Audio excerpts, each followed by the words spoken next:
আজি 31 অক্টোবৰ সকলোৱে অধীৰ আগ্ৰহেৰে বাট চাই থকা ঈশ্বৰ পুত্ৰ জুবিন গাৰ্গৰ বহু প্ৰত্যাশিত বোলছবি ৰৈ ৰৈ বিনালে আজি শুভ মুক্তি।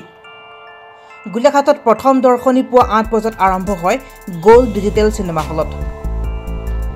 গোলাঘাট পৌৰসভাৰ পৌৰপতি দুলুমণি বৰবৰাই ফিটা কাটি আদৰণি জনায় দৰ্শকক।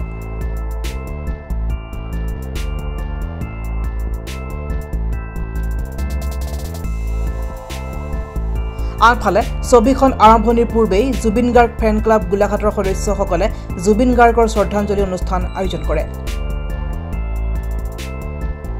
সকলো দৰ্শকে পুষ্পাঞ্জলিৰে জুবিন গাৰ্গক শ্ৰদ্ধা নিবেদন কৰি মায়াবিনী গীত পৰিৱেশন কৰে।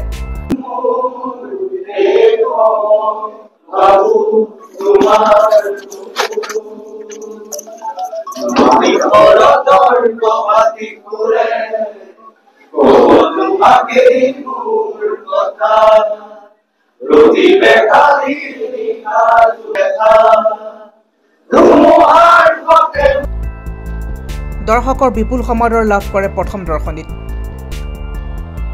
সাধাৰণতে পুৱাৰ ভাগত মানুহে গা ধুই একো নোখোৱাকৈ মন্দিৰলৈ যায়, কিন্তু এইবাৰ সকলোৱে আহিল ঈশ্বৰ পুত্ৰক শেষবাৰৰ বাবে চাবলৈ। ককা এটা হালো আহিল মৰমৰ শিল্পীগৰাকীৰ শেষৰখন ছবি চাবলৈ।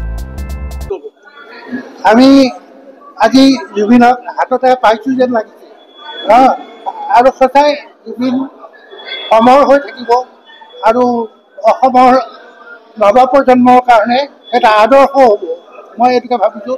আৰু শেষৰ সৰ্বশেষত কওঁ, অসম চৰকাৰে বা ন্যায়ালয়ে জুবিনক ন্যায় দিয়ক, আমি বিচৰা মতে, এইটোকে কামনা কৰিছোঁ।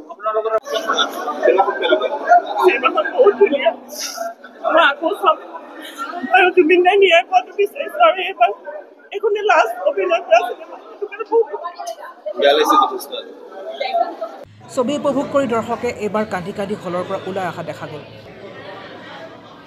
সকলো চিনেমা হলৰ পৰা ওলাই আহি এটাই কথা অৱগত কৰিছে, জুবিন গাৰ্গৰ ন্যায় লাগে। মুঠতে পুৱাৰ ভাগত এইদৰে গোলাঘাটৰ চিনেমা হলত কেতিয়াও নেদেখা এটা পৰিৱেশ দেখা গ'ল। জুবিনৰ শেষৰখন চিনেমা চাবলৈ আহিছোঁ, বহুত ইম'চনেলো হৈছোঁ। এই শেষবাৰৰ কাৰণে চাবলৈ পাম, ভালদৰে যাতে সকলো হৈ যাওক। আৰু আমি কমাৰবন্ধা গোলাঘাট, হয়, এতিয়া জুবিন দাক শেষ কাৰণে চাই যাওঁ।